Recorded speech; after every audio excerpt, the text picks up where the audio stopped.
Jangan lupa subscribe, like, komen, dan share YouTube TVRI Bengkulu. Dan nyalakan loncengnya ya.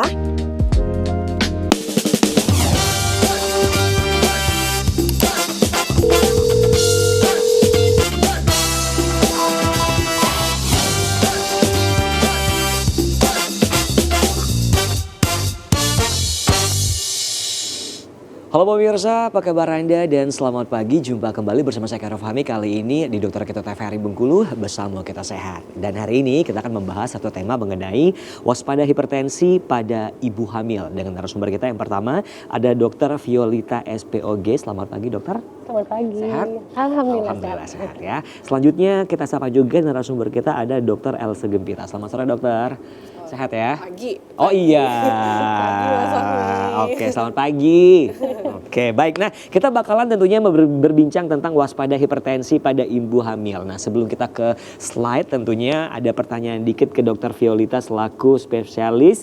SPG ini apa sih Bu? Spesialis obstetrik dan ginekologi. Jadi kebidanan dan penyakit kandungan. Kebidanan dan juga penyakit kandungan. Baik. Nah, hipertensi berarti termasuk ke dalam penyakit kandungan. Iya, kebidanan. Kebidanan ya. Oke. Nah, kenapa hipertensi harus diwaspadai ini, Bu?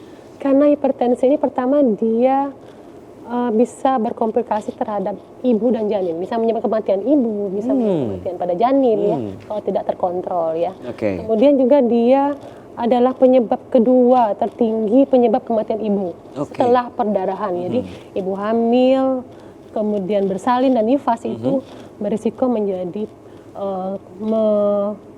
bila pada ibu hamil itu mengalami hipertensi kan bisa menjadi kematian pada ibunya.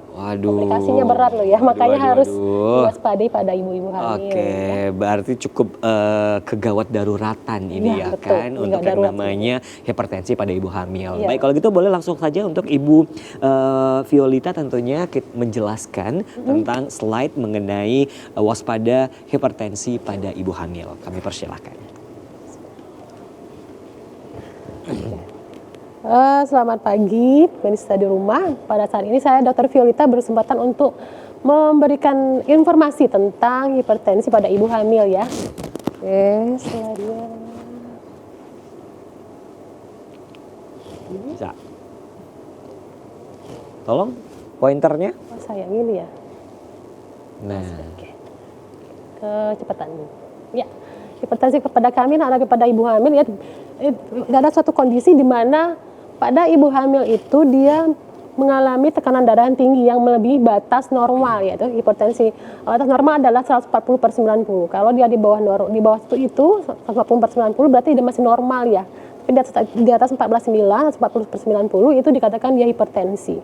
Ya, seperti saya katakan tadi bahwa ini bisa menyebabkan kematian pada ibu yang hamil, ibu yang bersalin dan nifas itu terbanyak kedua setelah perdarahan pada saat persalinan ya. Oke, izin Ibu Violita kita maju dikit. Iya boleh, silakan biar kelihatan Bu. Ya. Nah, masalah sekarang dia penyebabnya sampai sekarang tidak ketahui dengan pasti ya.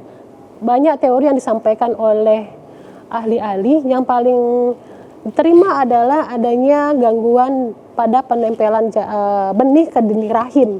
Jadi pada saat itu jadi masalah pada pembentukan pembuluh darahnya sehingga dihubungkan juga dengan plasenta nanti atau urinya nanti. Maka ini akan menjadi perhatian karena penyebab tidak tahu, maka kita pun akan lebih gimana ya menanganinya, harus lebih intens dalam menangani penyebab hipertensi pada ibu hamil ini ya. Ini ya faktor risiko yang harus kita perhatikan karena penyebab tidak tahu kita hanya bisa melihat dari faktor risiko. Kalau faktor risiko ini ada pada ibu hamil, kita harus tata laksana dengan maksimal supaya jangan menjadi berat pada saat kehamilan ya. Kalau bisa nggak hipertensi pada saat hamil nanti. Pada ada faktor risiko tinggi ini ada penyakit autoimun, kemudian ada diabetes mellitus. Penyakit autoimun misalnya pada SLE, kemudian pada orang yang mengalami APS ya, antiphospholipid syndrome, kemudian pada penyakit diabetes ya, mau tipe 1, tipe 2 dia bisa berisiko hipertensi pada saat dia hamil nanti. Kemudian pada ibu yang hipertensi sebelum hamil kronis ya, dulu sebelum hamil dia tensinya udah tinggi nih. Tiba-tiba nanti dia harus hamil, tiba-tiba dia hamil dan ini berisiko menjadi berat pada saat dia hamil nanti.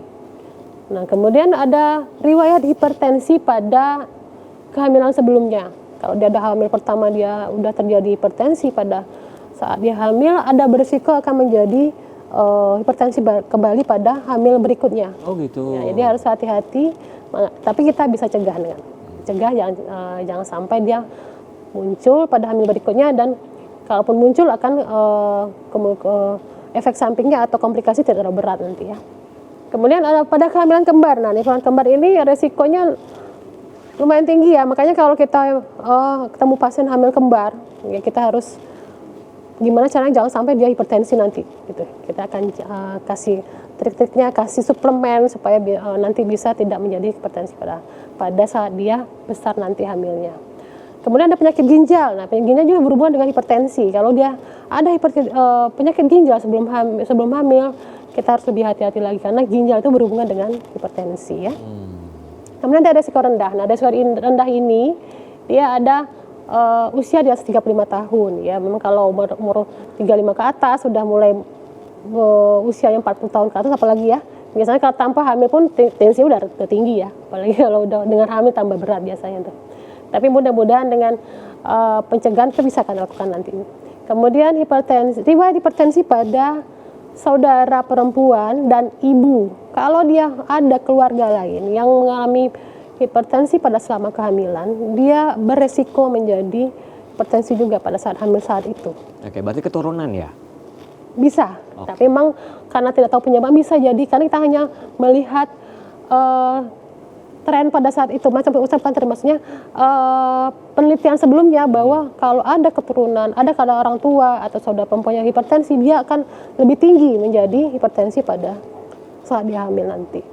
Kemudian hamil anak pertama, ini yang saya bilang tadi, anak pertama ya pada eklamsi. Jadi dibandingkan anak kedua, ketiga, anak pertama itu beresiko menjadi hipertensi ya. Tambah lagi kalau dia ada obesitas ya. Berat badannya berlebihan seperti BMI di atas 30 itu risiko untuk menjadi hipertensi bila dia hamil. Ini resiko artinya belum tentu terjadi. Tapi kebanyakan terjadi kayak gini. Ya, bisa terjadi lebih besar resikonya dibanding orang tidak mendapat resiko ini, tidak memiliki resiko ini ya.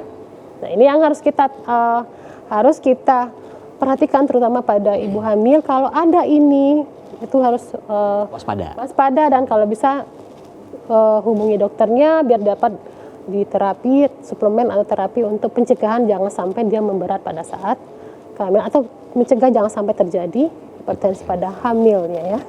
Pada kehamilan ya. Kemudian ini ada jenis-jenis hipertensi dalam kehamilan itu ada 5 ya. Ini saya bedakan ini. Saya pisahkan, ada hipertensi gestasional, pada eklamsi. Bedanya apa? Yang 3 pertama itu terjadi onset munculnya tensi tinggi terjadi pada saat hamil. Beda kalau yang di bawah dia muncul hipertensinya sebelum hamil dan bisa memberat setelah hamil dan disebut dengan superimpos preeklamsi ya. Nah, hipertensi gestasional ini dia hanya mengalami tensi tinggi saja di atas 140/90, tetapi tidak mengalami komplikasi ke organ target. Kalau yang mengalami komplikasi itu yang preeklamsi. Mungkin ibu-ibu hamil juga pernah dengar nih preeklamsi ya. Itu kondisi di mana hipertensinya itu udah berat, di mana sudah mengenai organ target seperti ginjal. Kemudian pada liver bisa menyebabkan peningkatan hormon SGOT-SGPT, kuning dia. Kemudian bisa kejang. Nah, kalau udah kejang namanya eklamsi. Nah ya, kalau sudah ada komplikasi ini ya harus segera dilahirkan. Karena penyebabnya adalah seperti yang saya jelaskan tadi, penyebabnya adalah teori terbanyak adalah adanya plasenta yang terganggu penempelan yang tadi. Nah itu harus segera dilahirkan, lepaskan plasenta maka kondisinya akan membaik. Ya. Kemudian Dok, sebelum dilanjutkan kita mau jeda iklan dulu ya. Oke, baik untuk pemirsa di rumah, kita akan jeda iklan terlebih dahulu. Tetap bersama kami tentunya di Dokter Ketua TVRI Bengkulu bersama Kita Sehat.